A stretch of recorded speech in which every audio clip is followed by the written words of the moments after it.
Thanks for joining us. You're watching this special coverage on President Barack Obama's India visit. Obama comes calling. I'm Harsha Subramaniam. US President Barack Obama arrives in India in what is touted as a historic visit as the chief guest on India's Republic Day. The White House has called this a seminal moment for relations between India and the United States. Is this a new dawn in Indo-US relations? To discuss this, I have with me a power-packed panel. Diane Farrell from USIBC, James Gibney, columnist at Bloomberg View, Manjeet Kriplani of Gateway House, Lalit Man Singh, former Foreign Secretary, N. Chandrasekharan, CEO of Tata Consultancy Services, Krishna Kumar Natarajan of Mindtree, Tiger Tyagarajan of Genpact, Kiran Mazumdar-Shaw of Biocon, and David Lynch of Bloomberg News. I'm going to begin this conversation with David Lynch of Bloomberg Government. He's been tracking President Obama for a while. David, thank you so much for joining in. Take us through what's on his agenda. He's got a packed schedule, hasn't he? Well, it's a mix of the ceremonial and the substantive. The president arrives early Sunday morning. There'll be a ceremonial wreath laying at the Gandhi Memorial, meetings then with Prime Minister Modi and statements for the press, a state dinner later that evening. The next day is really the highlight, I think, of the visit. It'll be the president's participation as the chief guest at the Republic Day parade, the first U.S. president to be invited to do that, the first U.S. president to come to India twice during his term of office. So I think this really is a signal of an increasingly close relationship between the U.S. and India. There'll also be a CEO summit where the president will meet with business leaders from both the U.S. and India, try to do what he can to develop closer trade and commercial ties. And then on Tuesday, there'll be a presidential speech on his vision for the relationship, and he and the First Lady then will cap the visit with a tour of the Taj Mahal before heading home. Well, you've got a packed time, David, but what does the president hope to achieve from this trip? What does America really want? There's sort of specific issues that he hopes to make progress on with his counterpart, and then there's the broader relationship in general. So some of the specific sticking points that have been on the table for some time, certainly implementation of the civil nuclear agreement, which was a landmark deal back in 2005, but has not yet been fully put into place and is hung up now on an Indian law that establishes liability that would affect the suppliers of the nuclear hardware. So I think that's a big issue. I don't think there's great optimism that it can be finally resolved on this trip, but I think the two sides are hoping to get some ideas on the table and maybe make some progress. Also, climate change, renewable energy. This is a big area that's important to the president, an area where I think India traditionally has been reluctant to see hard limits put in place for fear that it would crimp their development, given the stage of development that India is at this point. But there may well be prospects where the two countries can pool their expertise and their intellectual resources and maybe make some breakthroughs in clean energy. Defense cooperation. There's a 10-year framework deal that needs to be replaced, and I think both sides are eager to find some defense technology where they can collaborate and co-produce. So those are sort of the specific issues, but beyond that, I think what's really going on is, President Obama on a number of his foreign trips has tried to plant the seeds of better relations with key countries of the future.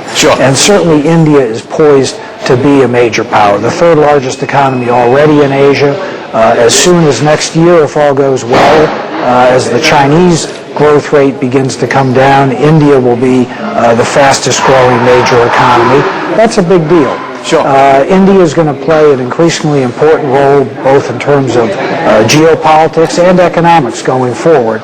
And so it's probably a smart move for the U.S. to do everything it can to develop a better relationship with Delhi. All right, David, we leave it there. We let you go. You've got a packed day as well. David Lynch, our Bloomberg News reporter traveling from Washington. to track this trip of President Obama's. We'll, of course, be getting back to David through the next couple of days as he tracks President Obama's visit. But let's kickstart this conversation. Is this a dawn in Indo-US, a new dawn in Indo-US relations?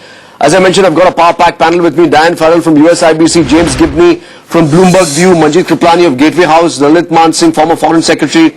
We'll also be joined by N. Chandrasekharan of TCS, Krishna Kumar Natarajan of Mindtree, also the head of NASSCOM, Tiger Tyagarajan of Genpact, Kiran Mazumdar-Shaw of Biocon. Thank you all for joining in. Manjeet, let me begin this conversation with you. This is a historic. You know, we've been talking about this for a while now. 2 times the US president comes at an event like the Republic Day.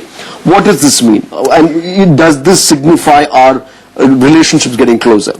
Yes, and in fact, you know, we have a new Prime Minister, we have a new government, and he is clearly embarking on a new path. For the first time, having President Obama at the Republic Day parade means that we are not afraid to show the world that we are a friend of the United States. For all these years, that has been sort of in the closet. And there's been good people-to-people relations, but there haven't been this kind of friendly government relations. Clearly, there is an engagement and an affinity between Mr. Modi and Mr. Obama, and that is going to be now on full display. Sure. President Obama preponed his State of the Union address, and these are all significant. Just to be here. Just to be here. All right. And these are all very significant. So I think, yes, we will see a new dawn, but a sort of coming out of India. The US has already come out and talked about how it wants to be friends with India. India has never really come out. This is our coming out party in some sense. Sure. Let me get an American view on this. Diane Farrell of USIBC. Diane, you know, this is, as I said, very rich in symbolism. Is Washington getting closer to New Delhi? Manjeet believes that this is our moment. Oh, I think very definitely. There are a number of historical firsts. This is the first United States president to be the chief guest at Republic Day. This is also the first time that a sitting U.S. president has returned to India. And there's no question that considering that the president only hosted the prime minister in late September, and now here we are in late January with a second visit between the two leaders.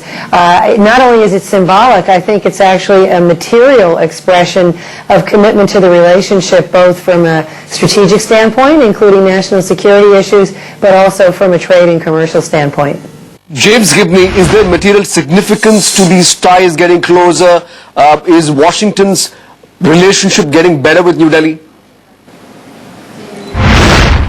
I think it definitely indicates they're getting closer. You know, I think that after Prime Minister Modi's visit and Obama's earlier visit in 2010, I mean, this is a real sign that the tempo of relations is increasing. The one thing that gave me a little pause, however, was that President Obama did not mention India once in his State of the Union speech. I like to think that was just an oversight on the part of overworked speechwriters rather than a reflection of the importance that the U.S. places on the relationship. Diane, let's get to the business end of the trip. You know, Prime Minister Modi wants to attract foreign investment into India. He's recently launched a very ambitious Make in India campaign. We've had quite a bit of noise asking global companies, inviting them to manufacture in India. What do American companies want from India and its government? Well, it's really quite simple. It's been the same sort of watchwords that companies use wherever they choose to invest. Companies are looking for predictability, transparency, and consistency. They need to see an ecosystem that is going to provide the kind of assurances that companies need so that they can make the long-term commitment. We talk a lot about ease of doing business. The Prime Minister has certainly talked about the fact that it's his desire to see India improve its standing on the ease of doing business scale that the World Bank issues each year. And so it's going to be those kinds of broad, macro, philosophical points that will be behind any number of the different initiatives that the Prime Minister has introduced, including Make in India. Manjeet, you know, we've seen American companies, have a historical track record of dealing with Indian companies here. What is it that they materially want changed? You know, we've got a new government, the new approaches, new governance. Yes. What do they want changed? As Diane said, they need predictability. So what we need to do is we need tax stability. We need to get the Land Acquisition Act fixed so that companies can acquire land and start creating big operations that can create jobs. But most importantly, we need entrepreneurship. American companies are really good about entrepreneurship. There are huge numbers of new technologies coming out just now that we can get from the US and from US companies. Indian IT companies have really not been here for a long time. But American IT companies have. They know India very well. They can contribute to innovation and entrepreneurship, but they need some kind of stability. They manage very well under the past governments, but now they need to take a leap forward. Let me get Dan Farrell once again. The question I have, Dan, is has the Modi government done enough to convince American companies, American multinationals to invest more money into India, or are they still in a wait and watch mode on those promised reforms? Well, certainly investors will always look for more, and so I think the question, has he done enough, is probably companies are still waiting. It's, of course, still early in the Prime Minister's tenure, but they have seen tangible evidence of the commitment that the Prime Minister, that his government has made. So things like the formation of the Interministerial Committee to troubleshoot on behalf of stuck projects for companies. In the case of the United States, we're very pleased to be working with the DIPP and the Secretary Amitabh Kant.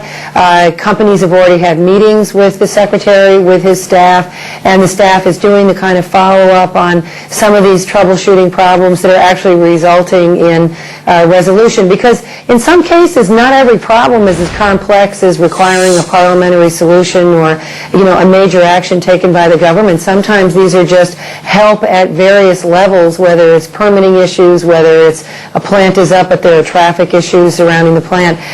But just the fact that companies have a go-to location, a go-to individual to help to troubleshoot makes a big difference. And it's sending, I think, a very important signal to the global investment community. One area of concern has been with the technology sector, James. You've looked at it fairly closely. Indian technology companies that, in a sense, pioneered outsourcing were at some point seen as taking away American jobs. Has that subsided? Has that concern subsided? Do American companies see Indian companies as partners in a sense? It's interesting the way you mention that, because, one thing that Obama did mention in his speech was, he talked about the wave of outsourcing, and he didn't talk about it in a positive sense. I guess the good news is that he didn't mention India in that context. I do think that the United States continues to be focused on, what it can do to lift the living standards of its people, and part of that is, providing them with good jobs. I do think that the U.S. is going to be very intent on partnering with India and having U.S. companies partner with Indian companies to, develop the kinds of partnerships that will enable them to, provide benefits for both their peoples. I think that, you've seen, for example, this big investment by an American solar company to build solar panels in India, and I think that's the kind of thing that the U.S. is going to want to promote. I don't think you're going to see much quick progress on immigration reform and providing the H-1B visas that Indian tech companies understandably want. Sure. I do think, however, that with the Republicans controlling both houses of Congress, it's more likely that you'll get terms that India finds more favorable than if the Democratic Party to retain control of both houses of Congress. All right. On that note, I'm going to take a quick break. On the other side, we're going to continue this conversation, focus more on the new areas of cooperation between the two countries, and more importantly, the issue of strategic affairs. We're going to come back on the special debate on the other side. Welcome back. You're watching the special coverage on President Obama's visit with me. I've got a power-packed panel. Dan Farrell of USIBC, James Gibney at Bloomberg View, Majid Kriplani of Gateway House, Lalit Man Singh of former Foreign Secretary are all with us. We'll soon be joined by N. Chandrasekharan from TCS, Krishna Kumar Natarajan of Mindtree, Tiger Tyagarajan from Genpact, Kiran Mazumdar-Shaw from Biocon. We were talking about areas of cooperation. Manjeet, one thing that struck me is the way both the heads of state have been communicating this cooperation. You saw when Prime Minister Modi went to the United States a joint op-ed in the Washington Post. This time, both of them are going to be doing a radio, a Mann Ki Baat on radio. What do you make of it? Has this been done before? No, this has not been done before, and it is significant because it shows that both leaders are now walking in tandem. They're doing things jointly. Previously in India, you had Dr. Manmohan Singh, who was really the recipient of President Bush's beneficence. There wasn't any sort of walking with him.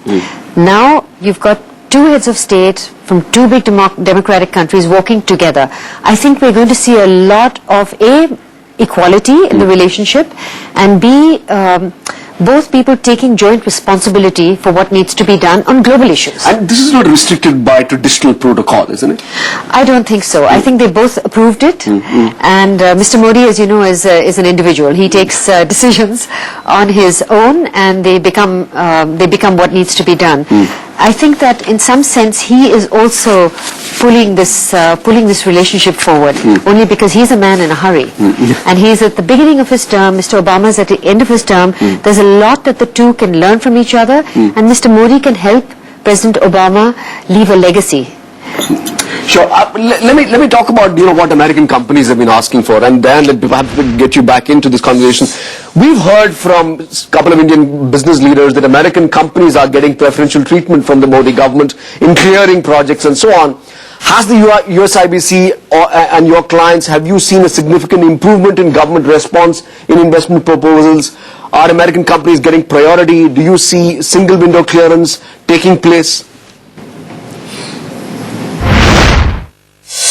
Well, certainly single window clearance is an aspirational goal as it relates to some projects, but the fact that the government is talking about a commitment to it, very good. I think, though, it's very important to also say, I don't think the government is necessarily, or that there's any evidence that the government is in some way favoring foreign multinationals versus domestic investors. Clearly, this government understands that to grow the economy, this is about making sure that companies already on the ground, Indian companies as well as global multinationals, have a level playing field, have an ability to compete for projects, have an ability to provide the kind of securities, whether it's payment security based upon partnerships, whether or not, again, it's predictability as it relates to getting a business up and running, making sure that taxes adhere to global norms so that, again, it gets back to the transparency, the consistency, predictability ideas. So, again, companies are definitely responding. Companies are seeing small improvements. Companies are responding to a decision, for example, to go the ordinance route on insurance FDI, which has long been kind of a bellwether to see about India's seriousness of purpose, especially when it comes to long-term financing for infrastructure projects. It shows a commitment from the government that they intend to continue to pursue legislation in the Parliament until it's finally adopted. All of these are very, very good, very positive signals. Lalit Mansingh, let me bring you into this conversation. India has opened up restrictions on foreign capital in areas such as defense, and we were talking about how defense can be a big opportunity. US, of course, is the biggest supplier of weapons to us. Do you see greater partnerships? Do you expect any specific announcement in this regard? Well, correction, it is not the major defense supplier to India, not yet, but on its way to becoming one of the major suppliers. What we have seen is a remarkable increase from virtual zero level to $10 billion worth of defense purchases in the last decade or so. And with the new joint production, joint development programs proposed by the US, I think the US is on its way to becoming the major defense technology partner. Raising the level of equity in defense production to 49% and in exceptional cases to even 100% is going to be a big incentive for the American companies. Why India is interested? Because for defense technology, I think there is no country with such advanced technology as the United States. Let me sort of expand this to what this means for the region. James, does America see India's rise as a threat, and how does it see India in the context of China, We are a stable democratic force. Does it see it as a counterbalancing force against China?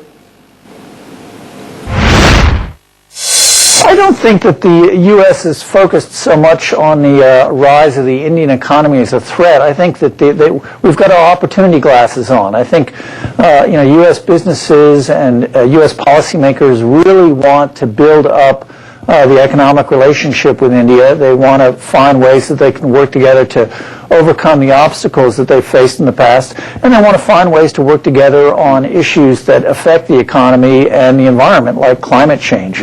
So I think that, especially because the U.S. economy is doing better now, I think the people are less focused on, the economic threat that the rise of India might pose. I think it's more really a challenge in how you negotiate the rules of trade and things like that.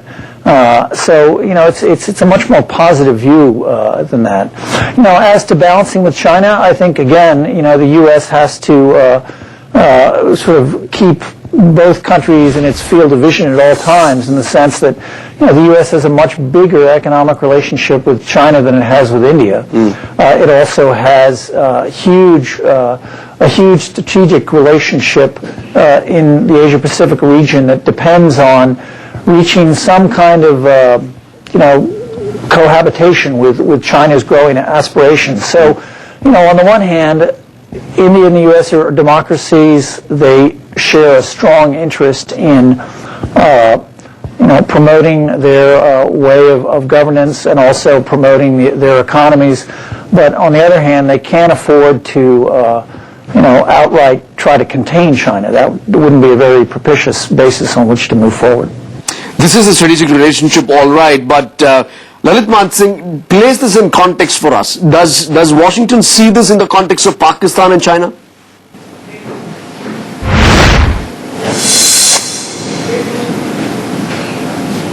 Well, remember, it's a strategic partnership. It is not confined to single issues. Of course, international terrorism is a principal issue, and we have been facing international terrorism. There is terrorism emanating from neighboring Pakistan, instability in Afghanistan, all that is a factor.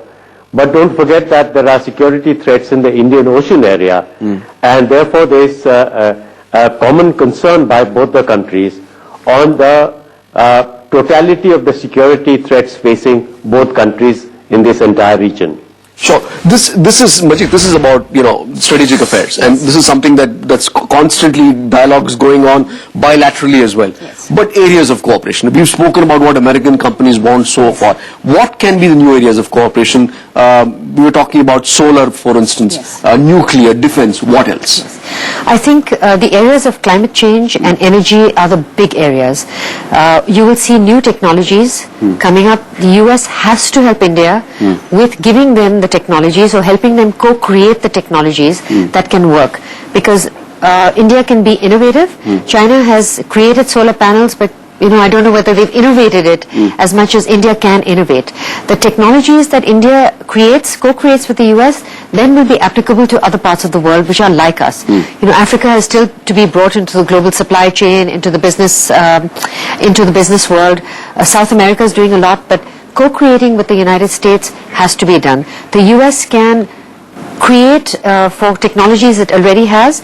Our paper on the US-India relationship, the $1 trillion by 2030, says that the US needs to do India-only licenses for these technologies, which are restrictive. It's a little bit like other countries have tried this and it works. Sure. So we need help in doing it. Technology in energy, which then leads to climate change, sustainability, is very important. The US should also, with the innovations, help India build its ecosystems, its innovation ecosystems. I mean, these are things the US is just great at. India has an affinity to it, and we can absorb it very fast. Sure.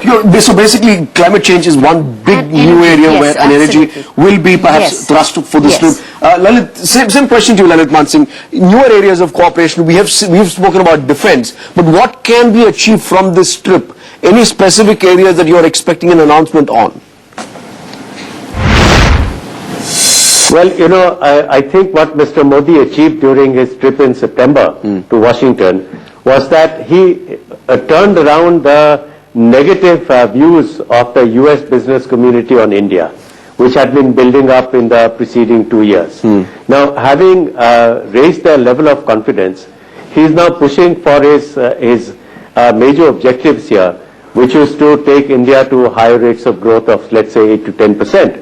Now, this is where the American companies come in. They are the ones who have investable capital.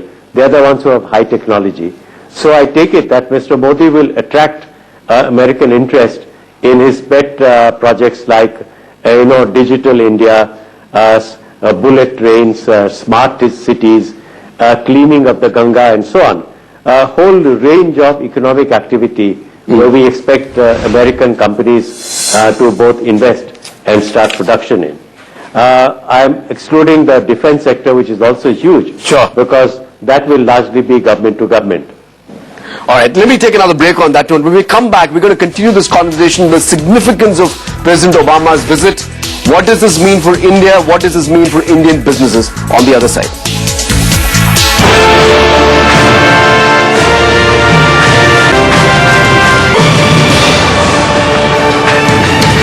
Welcome back. You're watching this special coverage on President Obama's visit with me, Harsha Subramaniam. Will Obama's visit be a game-changing one? I'm in conversation with Dan Farrell of USIBC, James Gibney, columnist at Bloomberg View, Manjit Triplani of Gateway House, Lalit Mansingh, former Foreign Secretary. We're also now joined by a whole host of technology company CEOs, N. Chandrasekharan from TCS, Krishna Kumar Natarajan from Mindtree, and from NASSCOM, Tiger Tyagarajan from Genpact. We'll soon be joined by Kiran Mazumdar-Shaw from Biocon. Chandra, I will start this conversation on the technology side with you. This is a significant moment. We've been talking about how historic this is and so on. What are the new areas, opportunities for technology companies, business opportunities as both the countries get together? It is indeed a real historic moment, President Obama's visit to India. I think the biggest opportunity not only for India and the United States but for the world is the coming together of these two nations, because the opportunity is very complementary. India has a lot to offer in terms of the market, in terms of the talent for the US, and US companies can play a big role, not only in terms of investment but also in terms of partnering with India in terms of technology, in terms of a number of social issues. It's a big business opportunity, but also it's a big opportunity to make an impact on humankind. I think it couldn't have been better. Tiger Tyagarajan, what's the business opportunity? What are the newer areas for technology industry? What could be game-changing?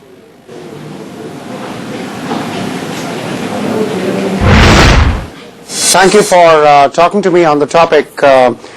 My own view is that this is obviously a very historic visit. Not only is it the second time, which is probably the first time that a sitting president is visiting the country twice, but I think more importantly, it's a very symbolic visit to the extent that he's actually participating in the Republic Day celebrations.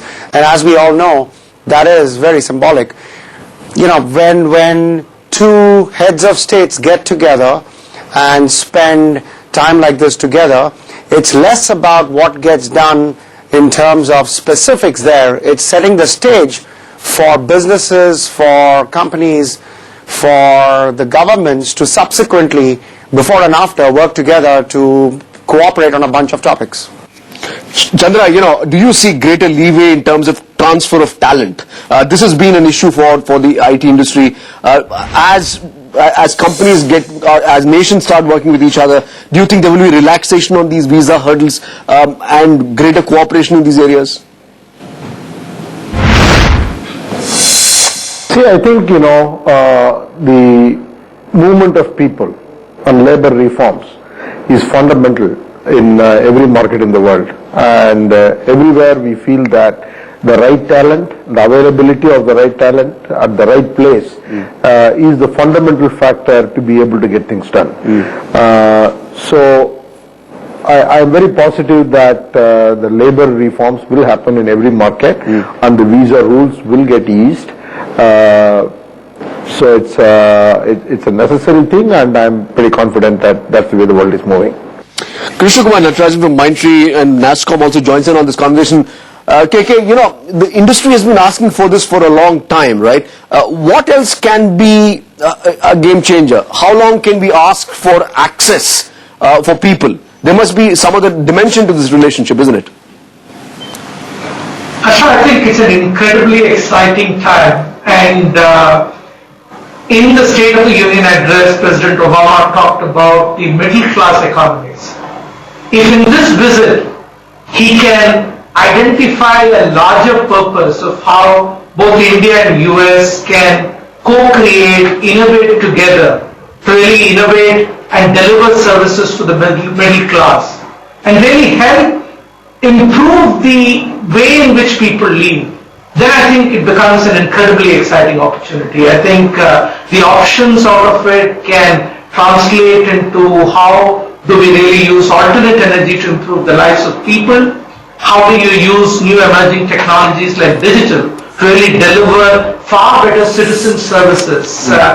And today I think the intellectual capital in India is so strong that it would make substantively great sense for US and India to collaborate together with the primary purpose of saying, how do we really make these middle class economies, how do global companies make money serving the 600 million middle class in India and the 200 plus million in US and, like Chandra said, probably the world. Sure. So I think there must be, if the president can use this visit to paint the picture of a larger purpose, I think that would certainly be a great outcome of this visit. Sure. Coupled with that, we talked about the movement of people. Yeah. To really help the whole collaborative environment, to really accelerate innovation in this direction. Right. If we can get in efforts like maybe a one-year professional visa, a visa like E3, I think that will greatly sort of negate the current environment about free movement of professionals. There we go again for visas. All right, let me shift focus to a new challenge. Chandra, one challenge that we see is cyber security. Do you see this as an opportunity for the Indian IT industry to be offering solutions to American companies? See, it's the toughest subject because everyone is grappling with it. And Indian talent in the technology space is just formidable, and we have a great opportunity, whether we create it as part of Indian companies or global companies, but Indian talent has a strong role to play in solving this problem. I think India and US coming together is another important aspect even in this dimension, because this is something that needs addressing and addressing holistically. I'm pretty much personally involved actively in the World Economic Forum on this subject, so many others are involved, and you know, this is the area in which the world needs to make a big movement forward. Krishna Kumar Natarajan, you know, cybersecurity has been hogging the headlines all for the wrong reasons, preventing malware and so on. Is that something that you see Indian companies sort of partnering, perhaps with the government? What's the area of opportunity really? So clearly, like Chandra said here, I think 1 + 1 can be made into 4, where the intellectual capital on cybersecurity and the depth of talent which is there in India can be effectively leveraged if we can create a platform, because this is again an issue which impacts the government, it impacts the common citizens, because if their data is under threat, then I think the whole mode in which the way in which digital services get adopted might be in question mark. Right. So I think if we can create an opportunity for companies, the government as well as global corporations together to have a common agenda in solving this, I think we can certainly accelerate the way in which people will gain confidence on the digital channels, which will lead to better efficiency, better productivity, and overall will drive the growth of economy. Manjit, you know, you're seeing two really different kinds of engagement on the technology side. On one hand, you've got the large guys, the TCS and the Infosys of the world, are acting as or rather waiting for clients from the United States. The other piece you're seeing, and this is a very interesting one, is you're seeing large companies like the Facebooks and the Twitters of the world looking to India for small startups, the intellectual space, which is going to be driving the agenda forward. Well, I think clearly it's the American companies that are looking for startups, because what they are doing is they are fertilizing the ecosystem. And that's what India needs. We've got a large young population. We need the ecosystem to be fertilized. Our IT companies are terrific, yes, I agree. But all their energies and their focus is overseas. They are not fertilizing the system at home. They should be starting venture funds. I'm sure some of them do it, but it's so small, it's insignificant. So they are looking at the world as a market. American companies are looking at us as a market. Very soon, I'm pretty sure the government is going to be giving out big digital contracts, our government, and American companies are going to get them because Indian companies are nowhere to be seen. Krishna Kumar, would you agree? Are Indian companies not creating that ecosystem? Will American companies grab a piece of Indian government's contracts?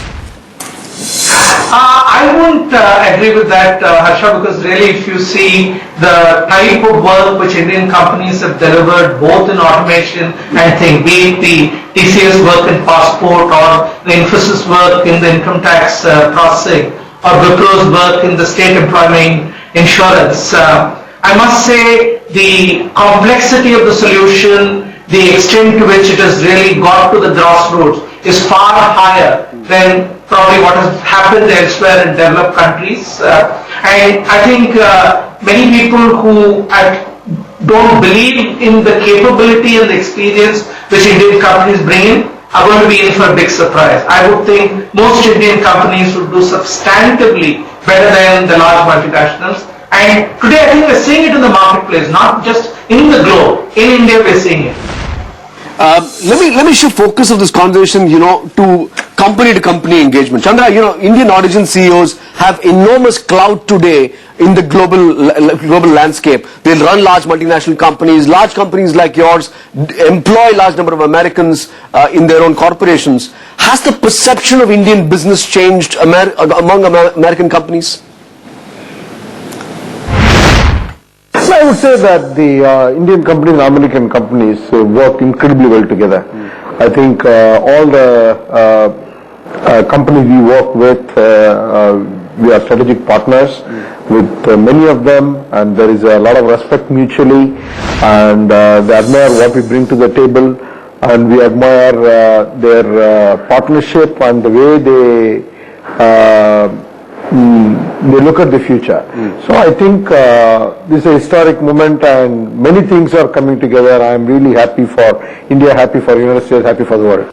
Tyagarajan, has that nature of engagement changed? Are we on the same high table with the American corporations? Over the last few years, I don't know. The way I would answer that is if you characterize the last 3 or 4 years, I would say we've had lots of ups and downs. Retrospective decision making has its big downs. We saw that in the tax regime. Inconsistency creates problems. We saw that in a number of decisions. And lack of decision making creates a problem, as I just said. So I would not characterize all of the last 4 or 5 years as being equal. I would say that the last 9 months, whatever period you take of the new government, there is renewed hope. There is hope that all the things we talked about in terms of decision making, the fact that there is a growth agenda, the fact that there is a majority in the government, then therefore decisions can be taken, I think is exciting a number of leaders in corporations, because that does mean that investments can progress, we can actually take decisions, we can actually do capital investments, do the hiring on both sides in order to progress the agenda. So real optimism, and on the back of that optimism, a visit like this with the stage and the platform of the visit, I think is a huge fillip to progress. All right, I'm going to take a break on that note. When we come back, in our last segment, we're going to address the new areas of cooperation and what can President Obama achieve in this trip on the other side.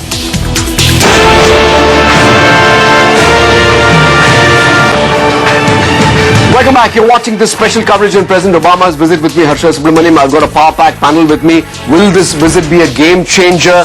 Diane Farrell, US IBC, James Gibney, columnist at Bloomberg View, Manjeet Kriplani, Gateway House, Dalit Man Singh, former Foreign Secretary, all in with us. N. Chandrasekharan from TCS, Krishna Kumar Natarajan from Mindtree and NASSCOM, Tiger Tyagarajan from Genpact, and now Kiran Mazumdar-Shaw also joins in. Kiran Shaw, many thanks indeed for joining us. You know, we were talking about the nature of engagement between the two nations. From a pharmaceutical industry standpoint, what can be the new area of cooperation? We have seen the regulator in the United States take a not so kind view of Indian companies. Do you see that perception changing?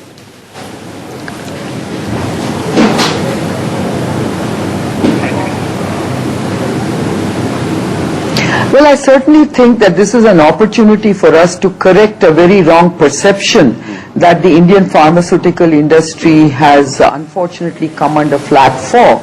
I think there are concerns around IP, compulsory licensing, quality issues. I think at least as far as IP and compulsory licensing is concerned, I think India has to basically stand its ground and come across as a very TRIPS compliant country.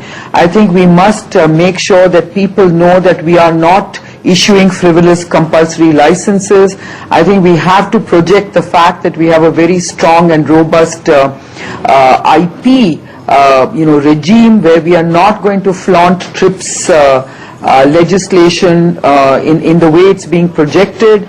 I think there is enough case to be made that India and US are strategic and symbiotic partners when it comes to healthcare.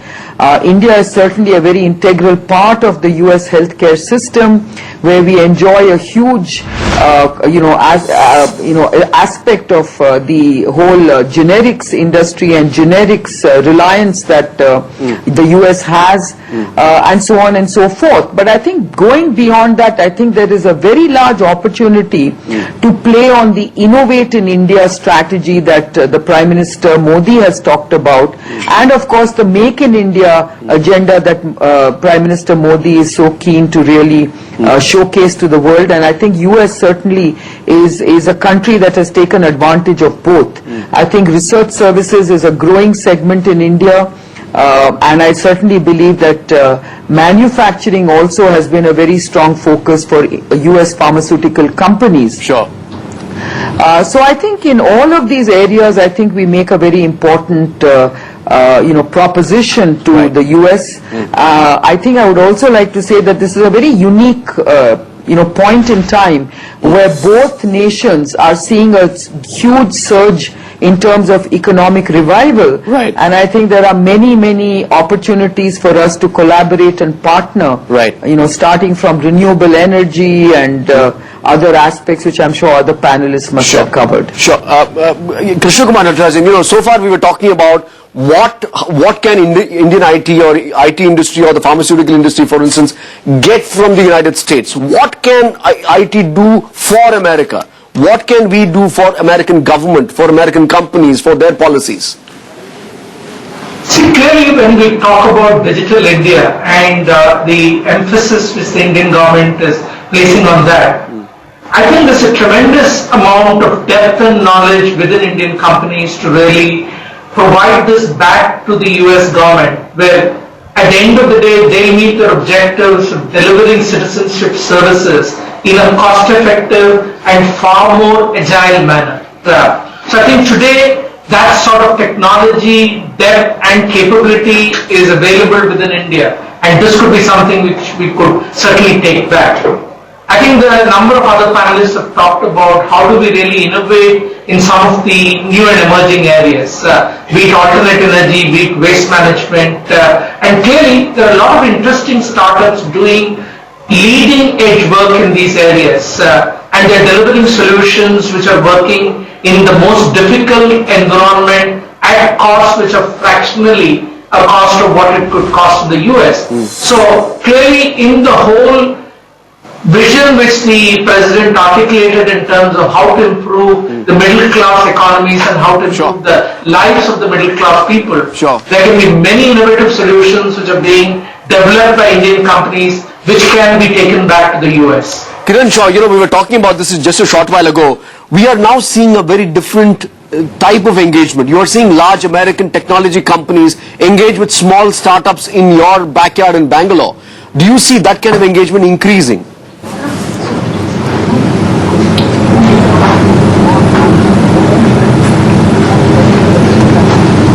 Absolutely. I think there is a lot of interest now in these small innovative startups. I think even in Bangalore, where I think the IT strength that we are seeing and the IT prowess that we have in Bangalore is seeing a large number of companies even in the life sciences area, the biomedical area. I think there's a lot of focus now on genomics and big data, analytics in the life sciences area, all playing to this particular opportunity where, of course, US companies are really looking to these innovative companies in terms of helping them with their catering to their own needs in these areas. So I certainly believe that the startup culture is very rich and very rife in India, and I think the US interest is also growing in a very positive way.